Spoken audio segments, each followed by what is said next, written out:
Hello दोस्तों, कैसे हो आप लोग। स्वागत है आपका आपके चैनल फरीद शिड्डा में। दोस्तों, आज हम लोग यहाँ पर देखने वाले हैं डीएलएड थर्ड सेमेस्टर का सामाजिक अध्ययन। दोस्तों, आपको बता दें कि सामाजिक अध्ययन के जो पेपर आपके आते हैं वे आपके आते हैं 50 नंबर के, और इसमें आपका 15 नंबर का वस्तुनिष्ठ प्रश्न मिल जाता है। ठीक है, आज हम लोग यहाँ पर पवन बुक के सभी अतिलघुत्तीय प्रश्न को देखने वाले हैं। इसमें आपको कम से कम 200 प्लस प्रश्न देखने को मिल जाएंगे। अगर तो आपने अभी तक चैनल को सब्सक्राइब नहीं किया है तो सब्सक्राइब कर लीजिए, ताकि कोई भी क्लास आपसे मिस ना हो। ओके दोस्तों, और आप लोग एक बार वीडियो को शेयर भी कर दीजिए। और अब हम लोग चलते हैं आज की क्लास की ओर। यहाँ पे आपका पहला अतिलघुत्तीय प्रश्न है कि भारत में मुगल साम्राज्य की स्थापना कब और किसने की थी।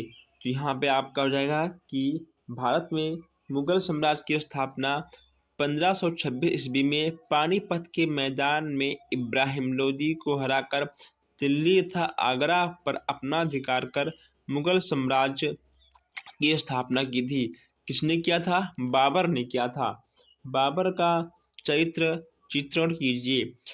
बाबर को कलम तथा तलवार दोनों का सिपाही कहा जाता है। सैनिक कार्यों के साथ वह साहित्य के प्रति रुचि रखता था।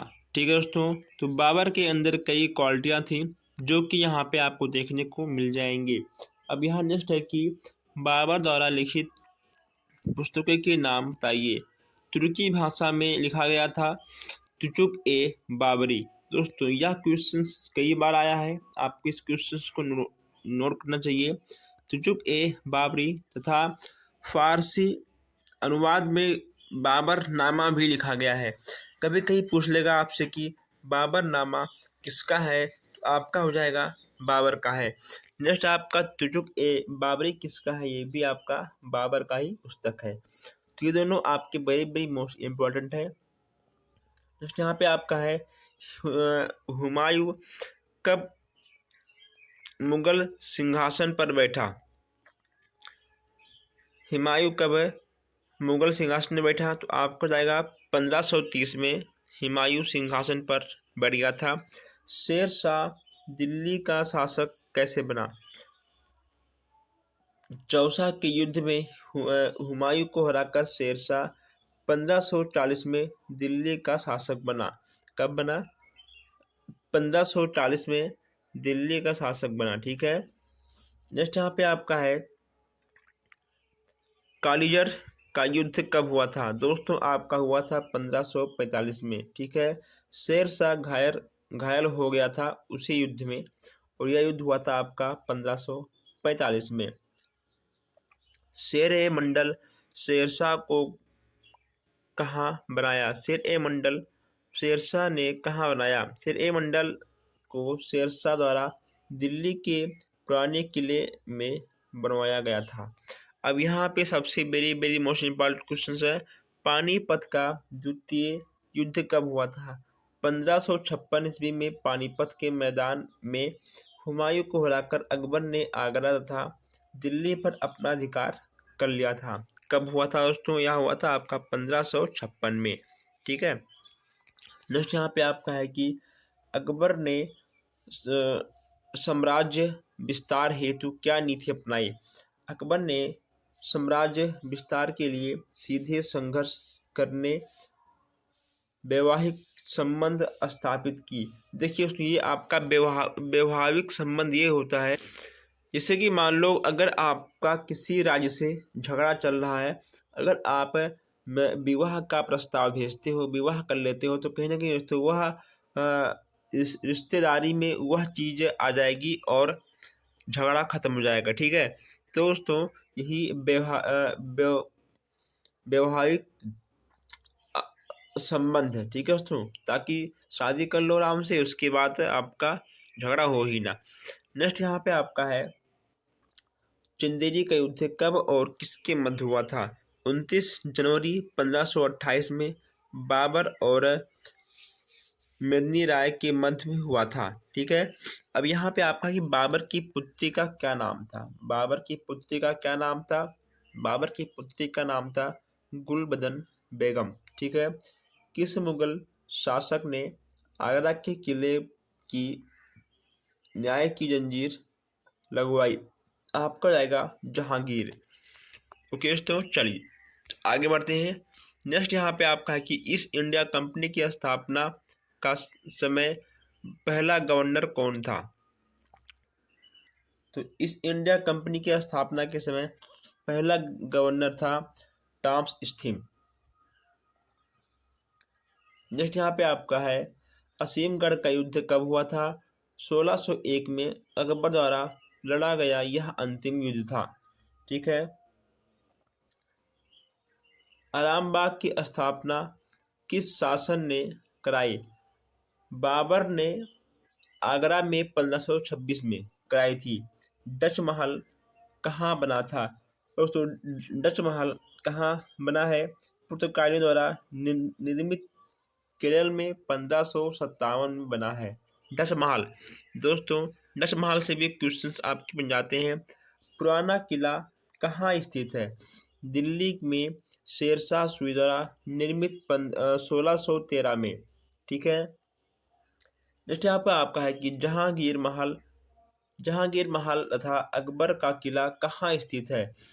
अकबर द्वारा निर्मित इलाहाबाद में स्थित है। क्या स्थित है? जहांगीर महल तथा अकबर का किला यह आपका अकबर द्वारा निर्मित इलाहाबाद में स्थित है।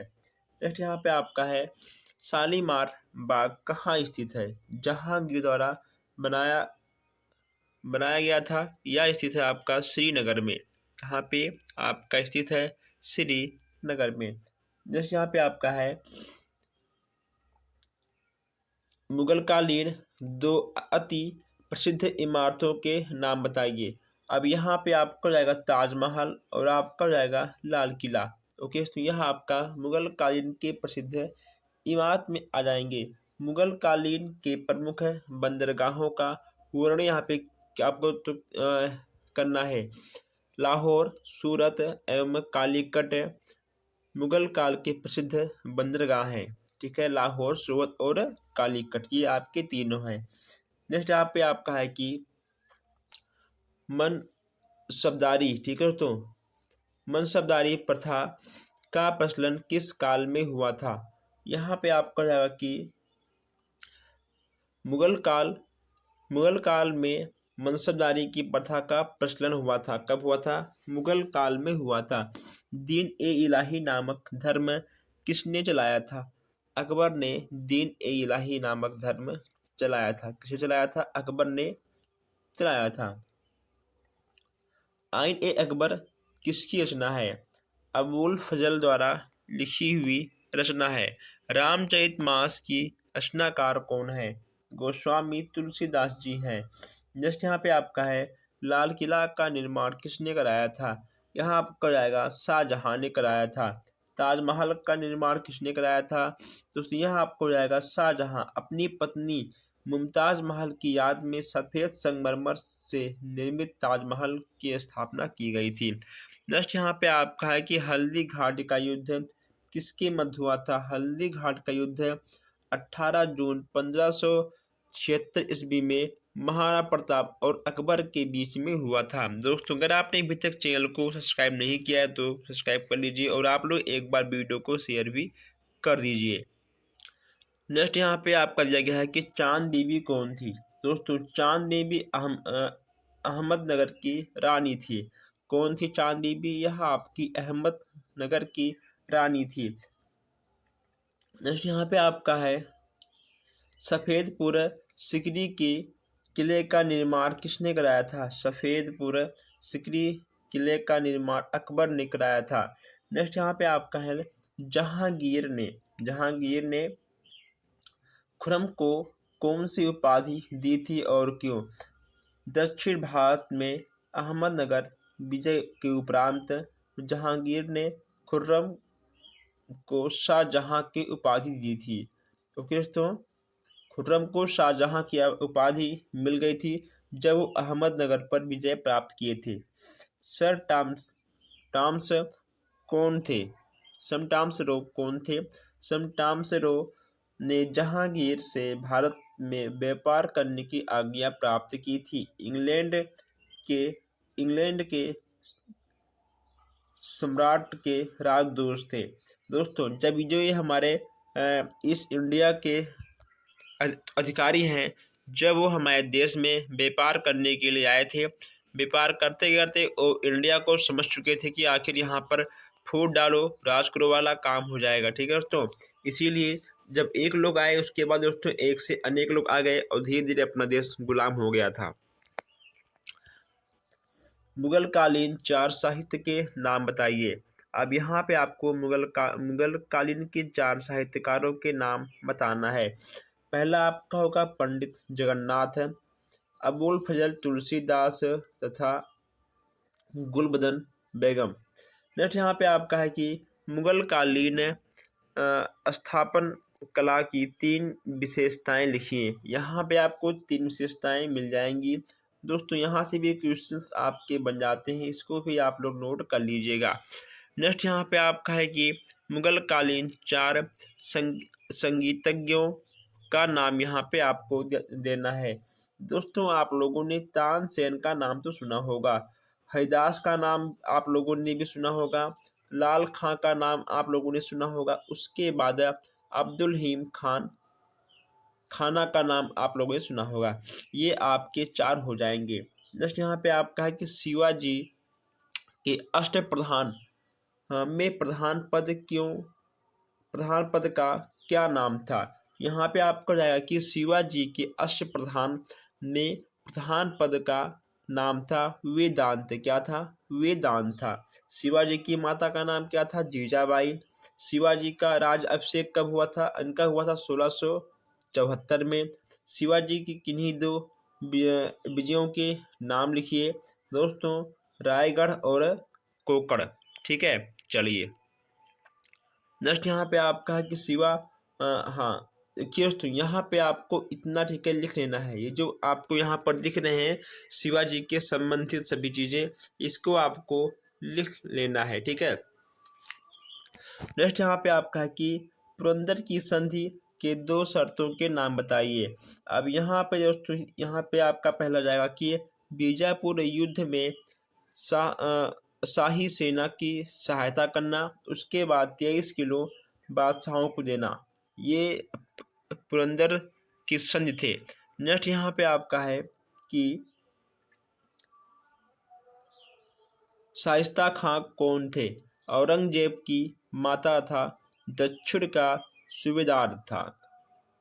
नेक्स्ट यहाँ पर आपका है कि अफजल खां कौन था? अफजल खां औरंगजेब का सेनापति था। कौन था वह?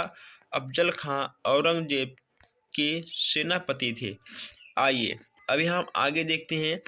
पानीपत का तृतीय युद्ध कब हुआ था? पानीपत का तृतीय युद्ध आपका हुआ था 1761 में।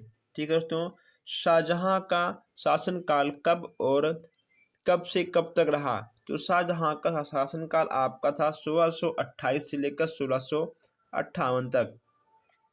औरंगजेब का शासनकाल कब से कब तक रहा? औरंगजेब का शासनकाल आपका रहा 1658 से 1707 के बीच में।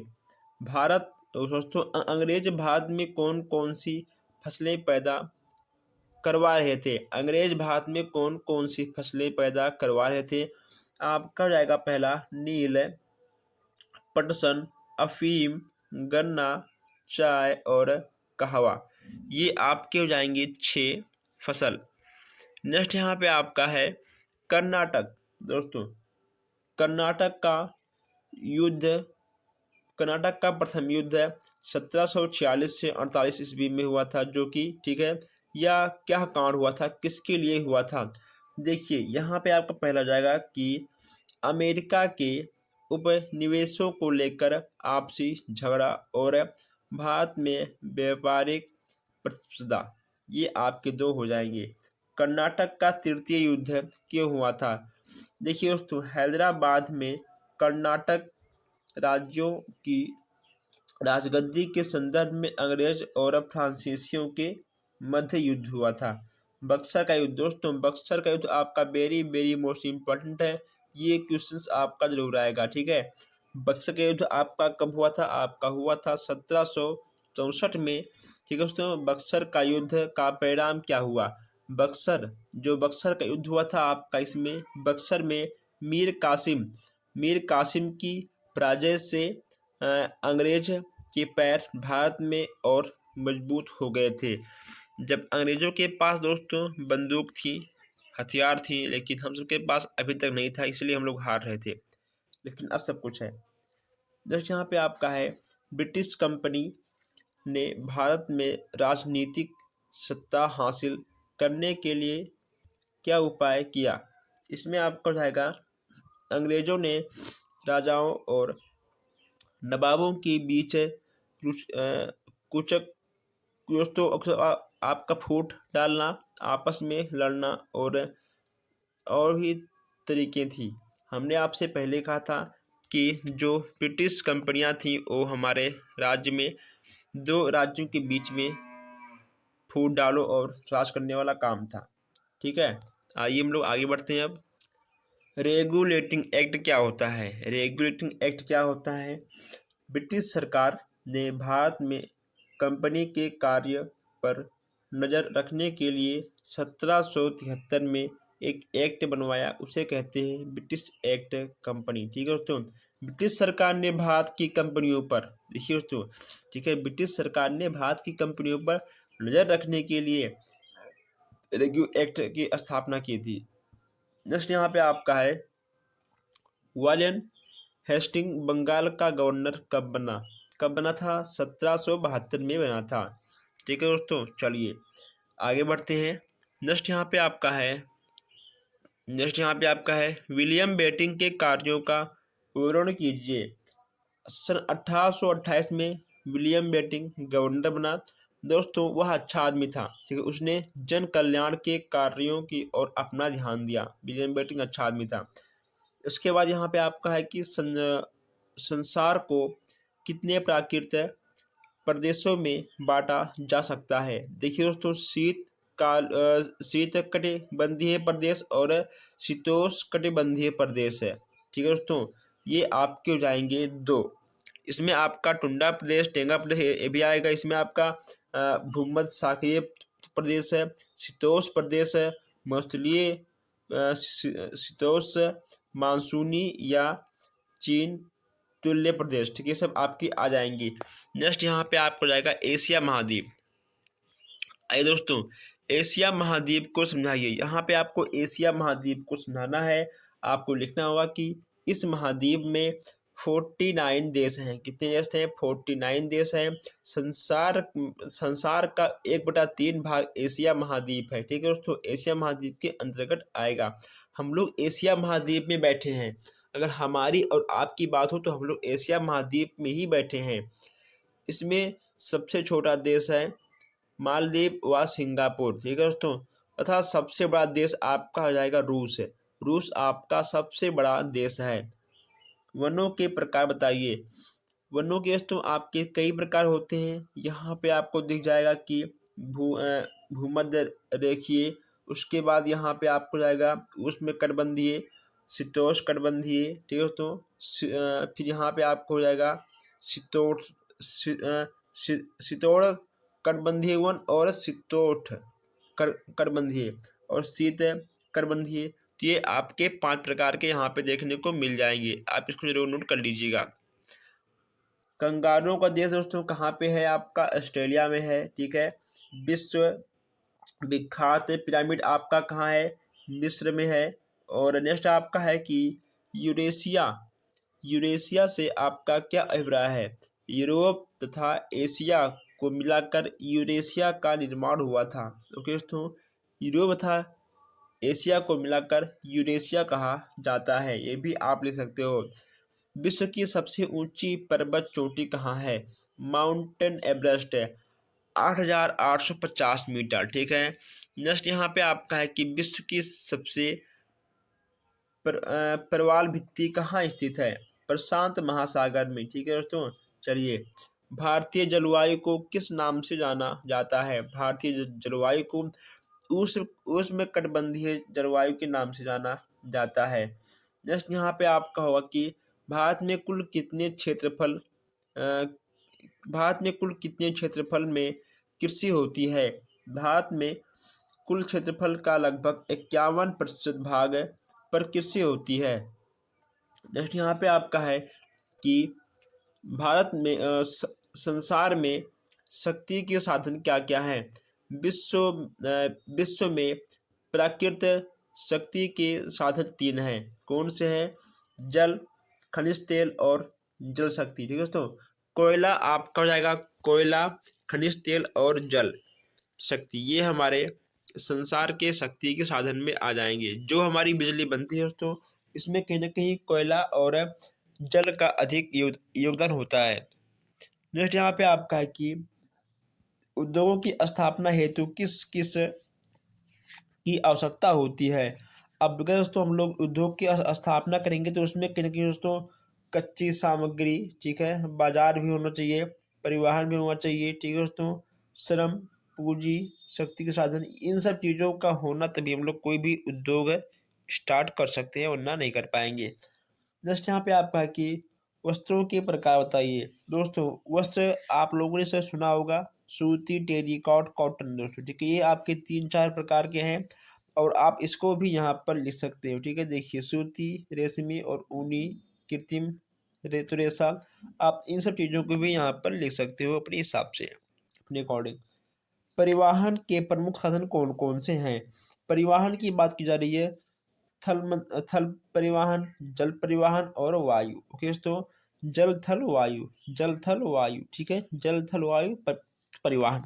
आइए आप लोग एक बार वीडियो को शेयर कर दीजिए, वीडियो को लाइक भी कर दीजिए अगर आपको अच्छा लग रहा है हो तो, वरना कोई बात नहीं, और आप लोग चैनल को सब्सक्राइब भी कर लीजिए।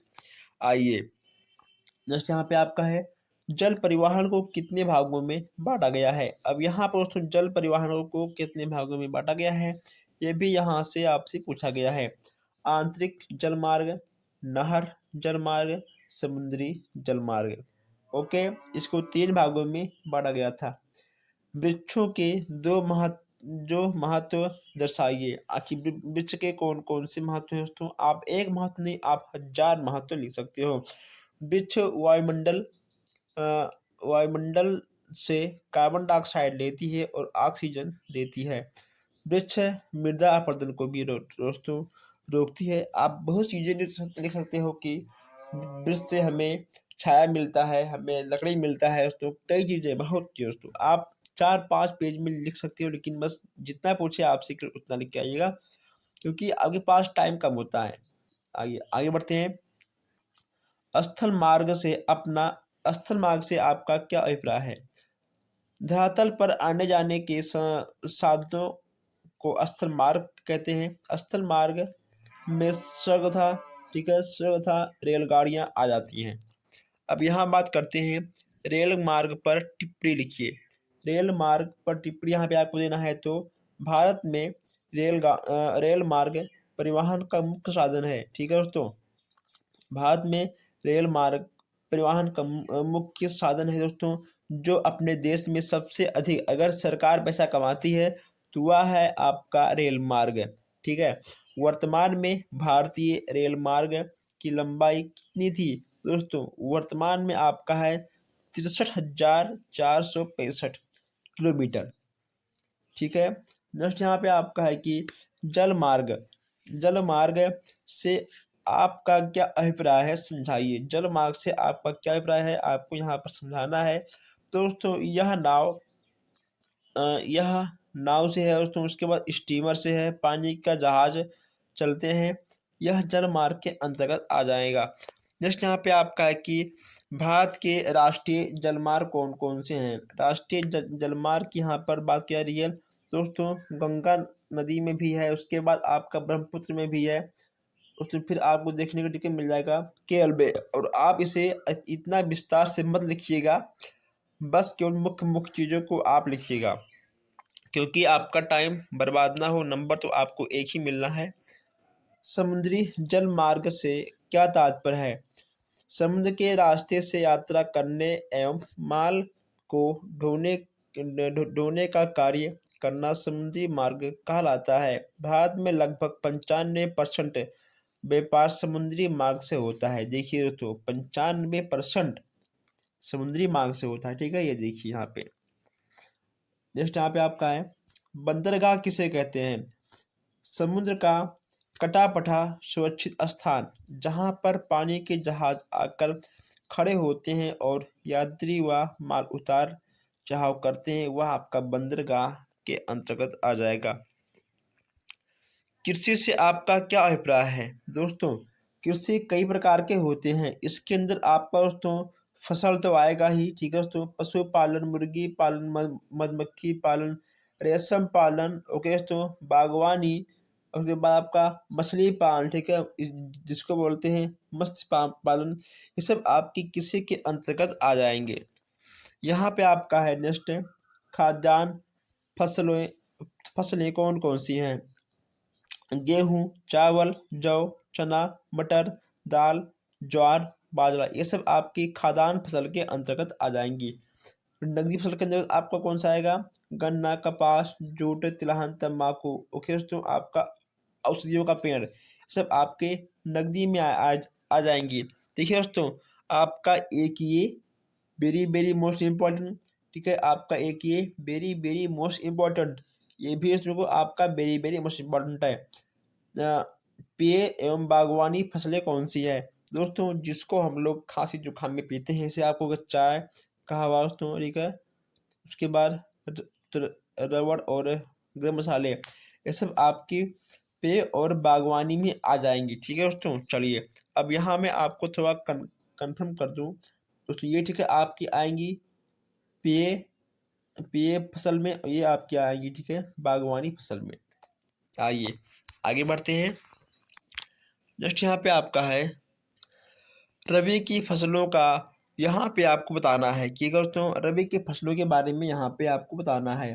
रबी का फसल की बात करें तो वह सर्दी में आरंभ होता है। ठीक है, तो सर्दी में उसकी बुआई होती है और गर्मी के महीने में कटाई होती है। जैसे कि आपका हो गया गेहूँ, चना, जौ, मटर, सरसों, ठीक है दोस्तों, राई, ये सब आपके रबी के हो जाएंगे।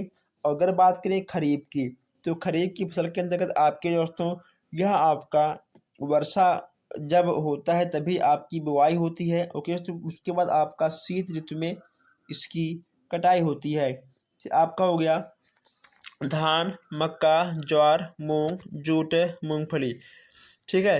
और उसके बाद यहाँ पे आपका है जायद फसलों के बारे में आपको जानना है। क्या दोस्तों मार्च अप्रैल में बुआई जाती है। ओके दोस्तों, बुआई जाती है, जैसे कि आपका हो गया आपका तरबूज, खरबूज, ककड़ी और सब्जियां बहुत से ऐसी होती हैं जो कि हम सबको गर्मी के मौसम में देखने को मिल जाते हैं, खाने को मिल जाते हैं। नेक्स्ट यहाँ पे आपका है आर्थिक विकास में खनिज पदार्थों के कोई 5 महत्वपूर्ण तथ्यों का वर्णन कीजिए। देखिए दोस्तों, अब यहाँ आर्थिक विकास में खनिज पदार्थों के 5 महत्वपूर्ण तथ्य के बारे में पूछा गया है। पहला आपका जाएगा समस्त उद्योग धंधों का आधार। दूसरा आपका जाएगा परिवहन के साधनों का विकास है। तीसरा आपका जाएगा ऊर्जा शक्ति के साधन। चौथा आपका होगा देश की सुरक्षा में योगदान है।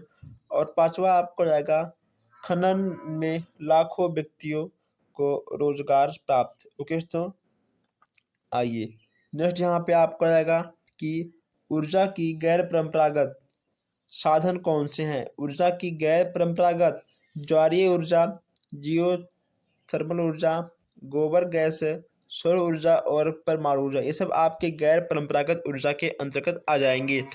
नेक्स्ट यहाँ पे आपका है हिमालय के महत्व। हिमालय के महत्व पर 2 वाक्य लिखिए। हिमालय पर्वत भारत की जलवायु को नियंत्रण रखता है। हिमालय पर्वत उत्तरी विशाल मैदान में बहने वाली नदियों का जल स्रोत है।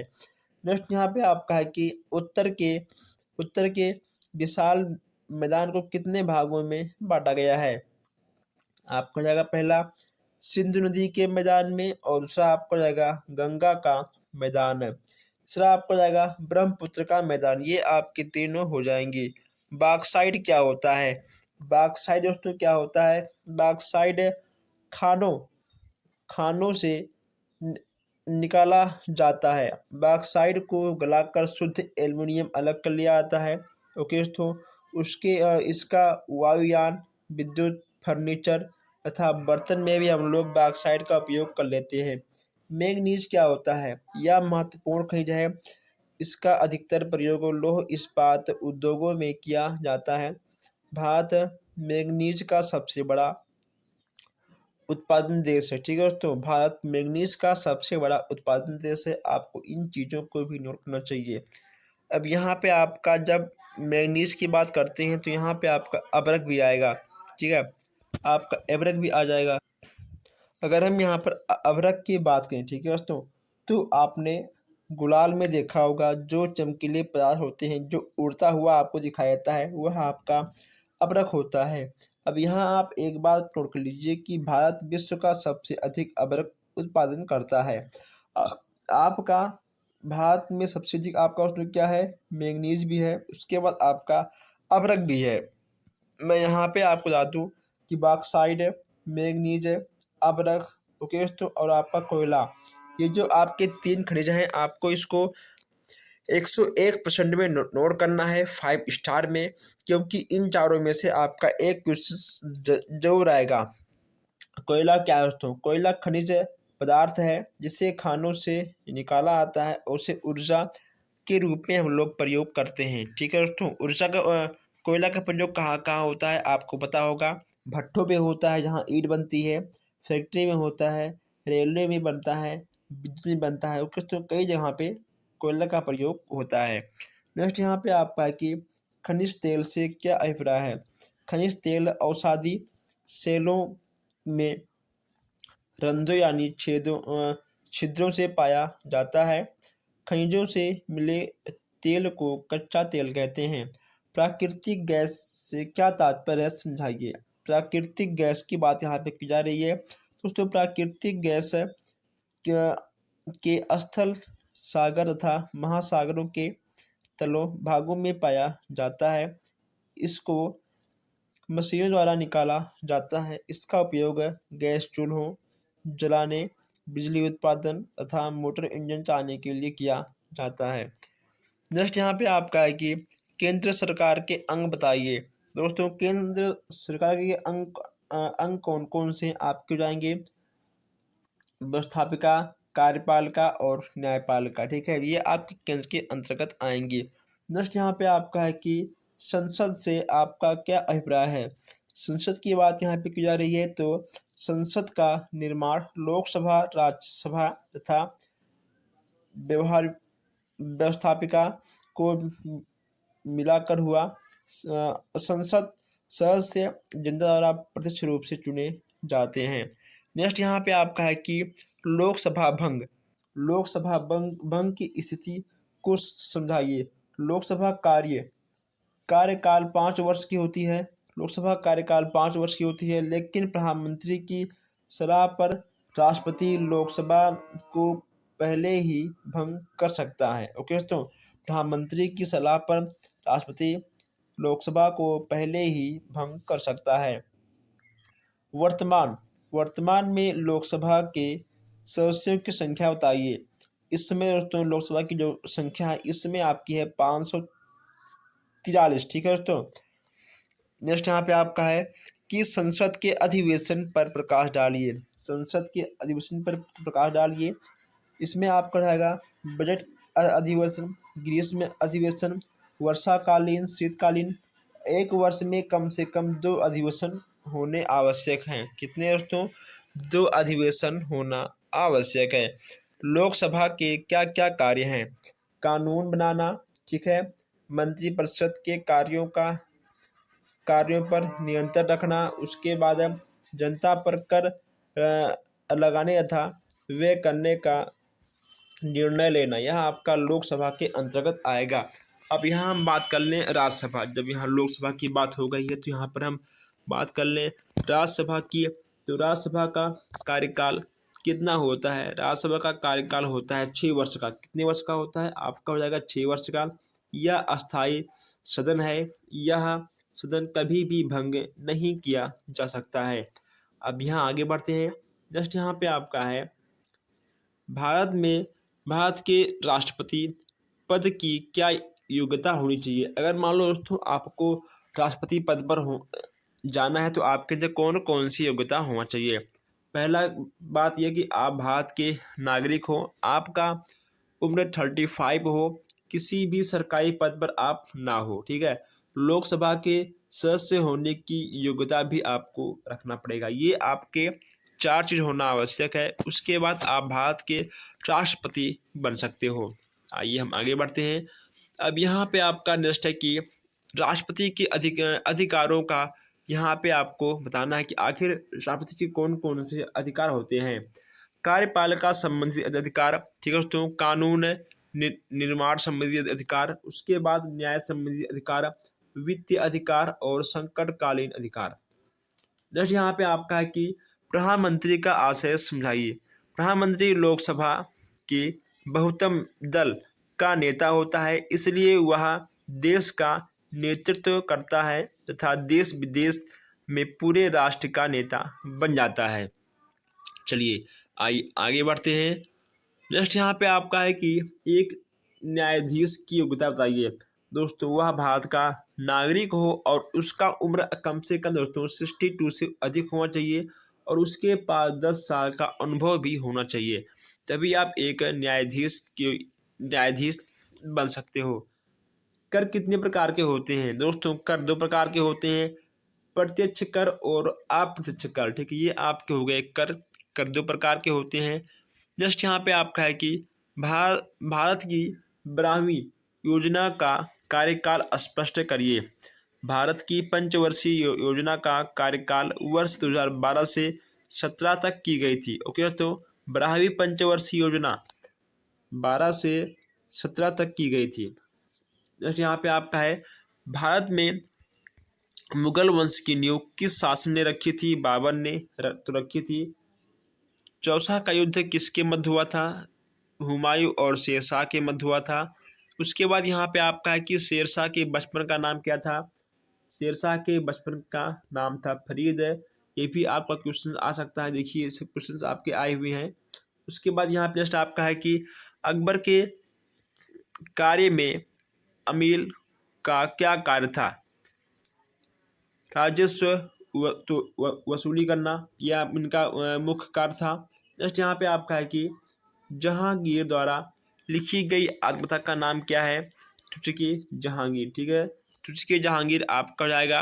नेक्स्ट यहाँ पे आपका है कि दीवान ए खास तथा दीवान ए आम किस शासक द्वारा बनाई गई थी? आपका जाएगा शाहजहां।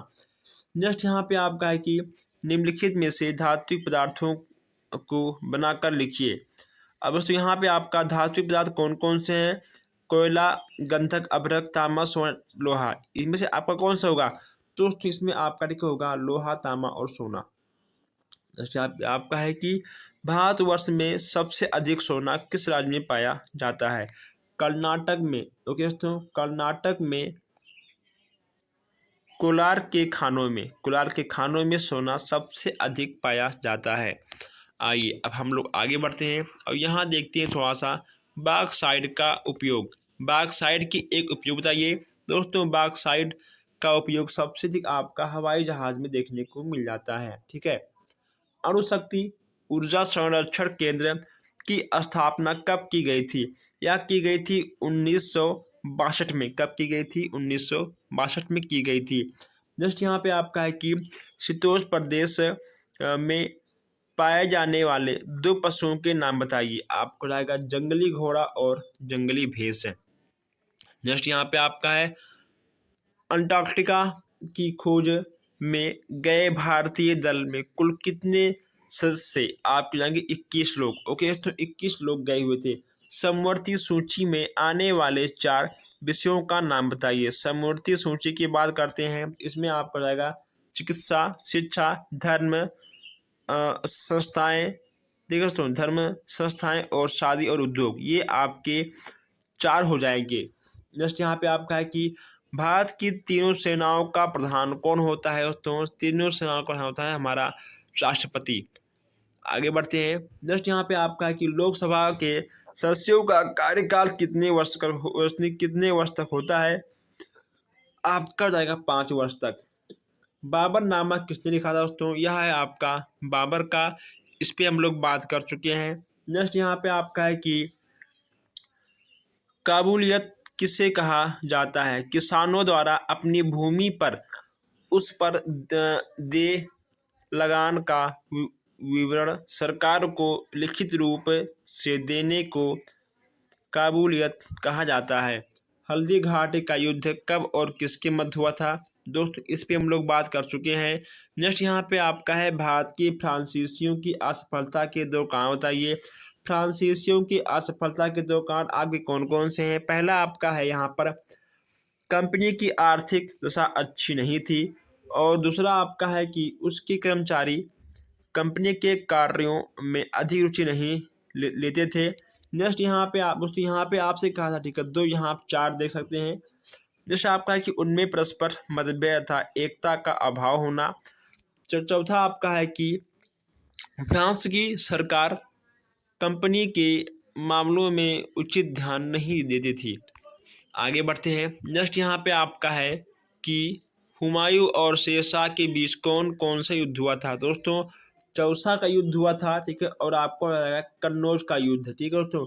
ये चौसा का युद्ध और ये युद्ध आपका दोनों बहुत ही मशहूर है। परमाणु ऊर्जा के महत्वपूर्ण स्रोत कौन कौन से हैं। यूरेनियम और थोरियम तथा रेडियम, ठीक है, ये आपके परमाणु ऊर्जा के मुख्य स्रोत हैं। धात्विक पदार्थ के दो आपको एग्जाम्पल यहाँ देना है। लोहा, तांबा, टीन, जस्ता, सीसा, चांदी, सोना, ठीक है, ये सब आपके धात्विक के अंतर्गत आ जाएंगे। टुंडा प्रदेश में चलने वाली बर्फीली हवाओं को क्या कहा जाता है दोस्तों। उत्तरी ध्रुव से आने वाली ठंडी हवाएं पुर्गा तथा रिजॉर्ट कहलाती है। जस्ट यहाँ पे आपका है कि स्थल मार्ग किसे कहते हैं। जमीन पर बने रास्ते स्थल मार्ग कहलाते हैं। मौसलीय प्रदेश किसे कहते हैं। मौसलीय या रेगिस्तान, ओके तो रेगिस्तान को ही हम लोग मौसलीय प्रदेश कहते हैं, जहाँ पर वर्षा बहुत कम होती है लेकिन दोस्तों गर्मी बहुत काफ़ी होती है। जैसे यहाँ पे आपका है कि कोयला खनिज तेल किस प्रकार से खनिज पदार्थ है। कोयला खनिज तेल किस प्रकार के खनिज पदार्थ हैं, आपको जाएगा धात्विक, ठीक है, धात्विक आपका हो जाएगा। जैसे यहाँ पे आपका है कि सदाबहार वन किसे कहते हैं। देखिए दोस्तों, उष्णकटिबंधीय सदाबहार वन ऐसे हैं जो भूमध्य रेखा के दक्षिण से उत्तर में लगभग 28 डिग्री के भीतर पाए जाते हैं। यह एशिया, ऑस्ट्रेलिया, अफ्रीका, दक्षिण अमेरिका, मध्य अमेरिका और प्रशांत द्वीपों पर पाए जाते हैं। जैसे यहाँ पे आपका है कि भारत का प्रथम नागरिक कौन होता है दोस्तों। भारत का प्रथम नागरिक होता है राष्ट्रपति। उसके बाद यहाँ पे आपको दिख जाएगा नेक्स्ट क्वेश्चन से कि सांसदक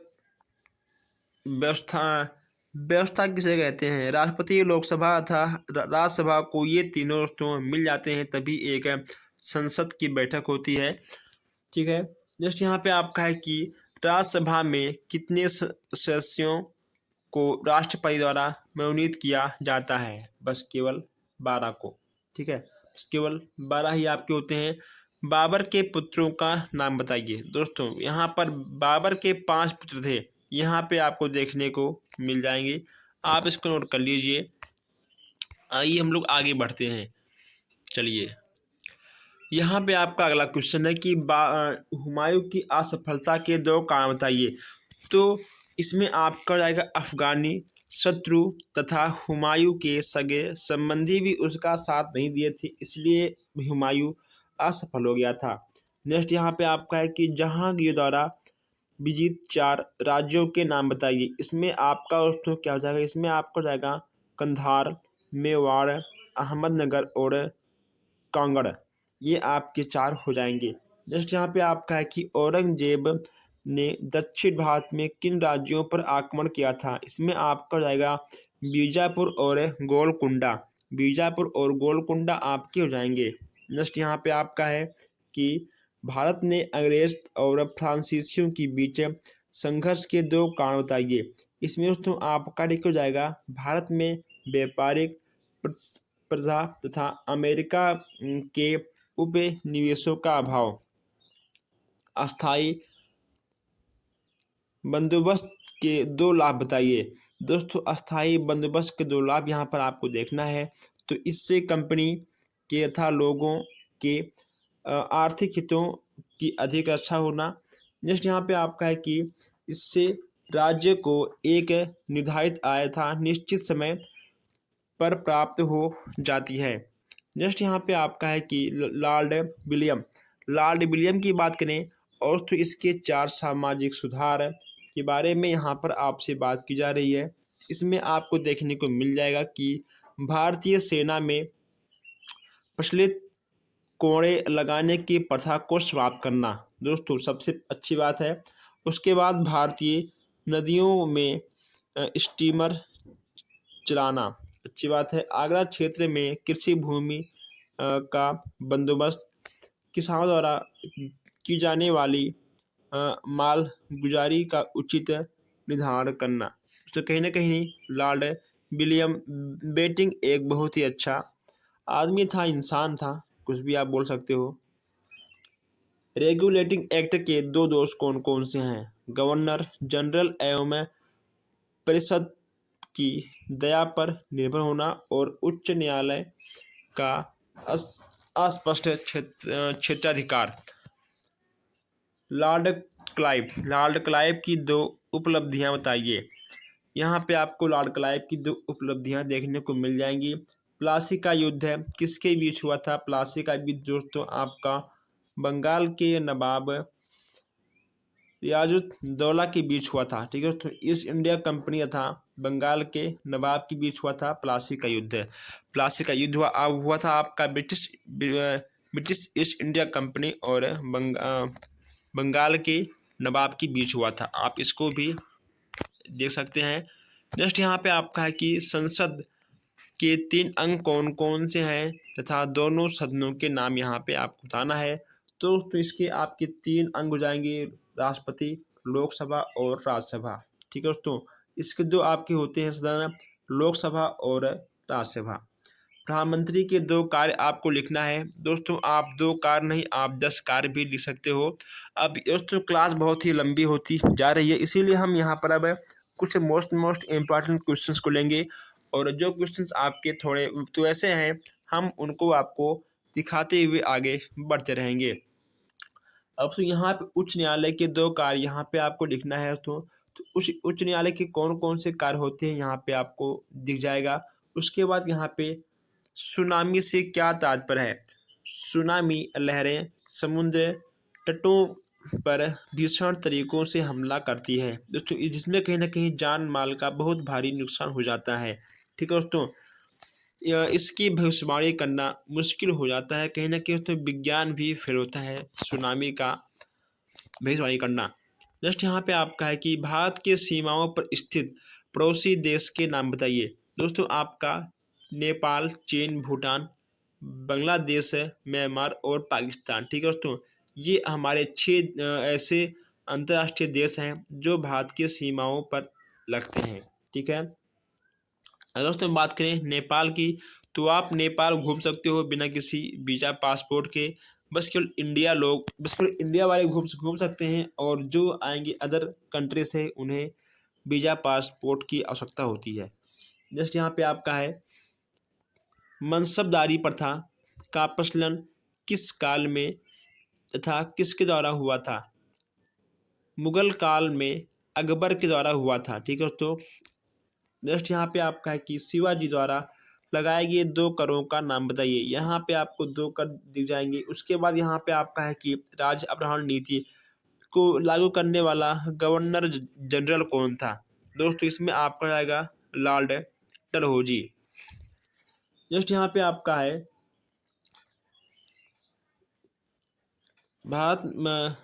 भारत में आने वाली यूरोपीय शक्तियों का क्रम बताइए। यहाँ पे आपको देखिए पुर्तगाली, अंग्रेज, डच, ठीक है, फिर आपके आए थे डेनिश, फ्रांसीसी, ये सब आपके क्रम हमारे इंडिया में आए थे और राज्य के लूटे खाए और फिर चले गए। भारत का सबसे बड़ा बहुउद्देशीय नदी कौन सा है? इसमें आपको दिख जाएगा कि दामोदर घाटी नदी, ठीक है, दामोदर घाटी नदी परियोजना आपका भारत का सबसे बड़ा बहुउद्देशीय नदी के अंतर्गत आ जाएगा।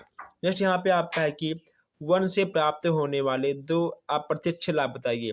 अब वन से प्राप्त 2 अप्रत्यक्ष यहाँ पे आपको दिख जाएंगे कि वन CO2 के संदर्भ में नहीं होता है, ठीक है दोस्तों, नहीं बढ़ने देता है। और यहाँ पे आपको सेकंड आपको दिख जाएगा कि वन बादलों की अपनी और आकृष्ट करके जल वृद्धि करने में सहायक होता है। जस्ट यहाँ पे आपका है कि विश्व में अधिकतम मछली क्षेत्र किस प्रकार की कटिबंधियों में पाए जाते हैं?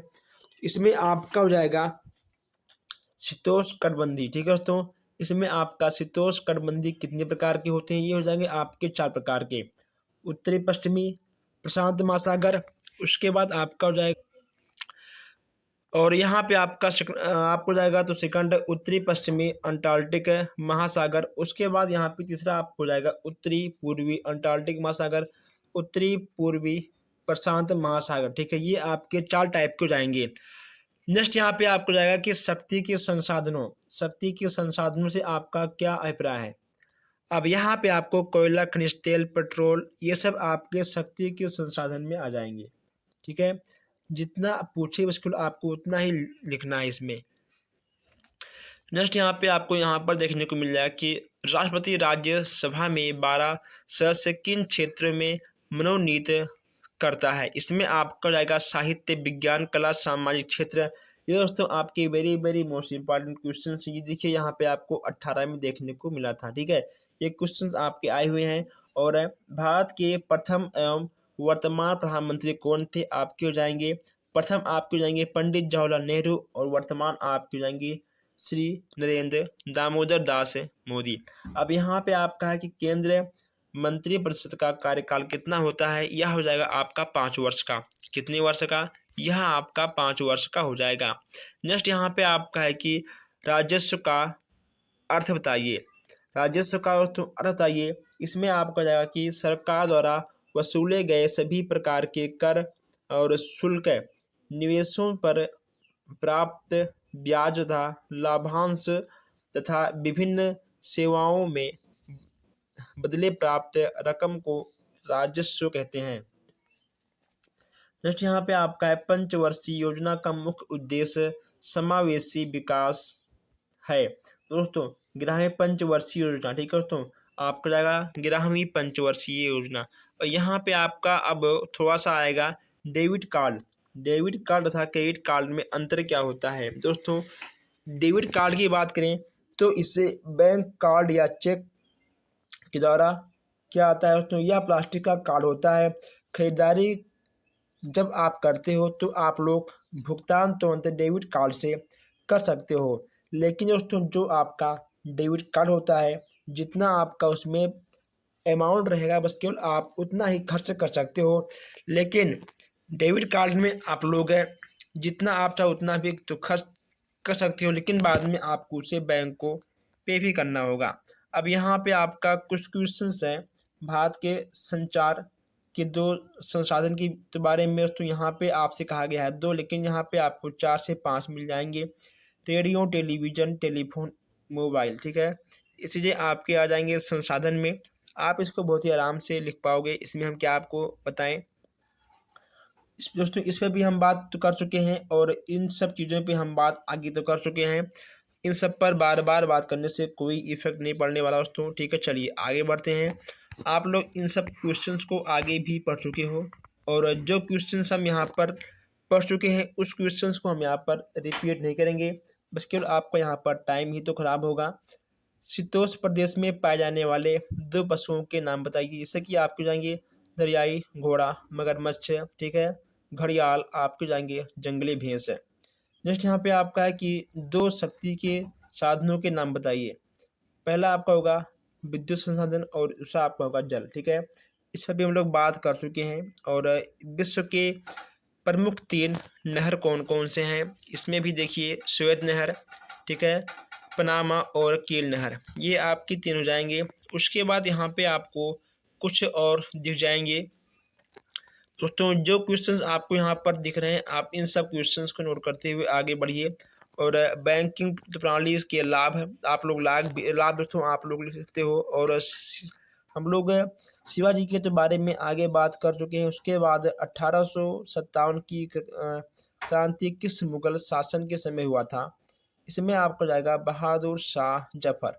ठीक है, चलिए इस पर हम लोग बात कर चुके हैं। और नेक्स्ट यहाँ पे आपका है कि बंगाल में दोहरी शासन व्यवस्था किसने शुरू की।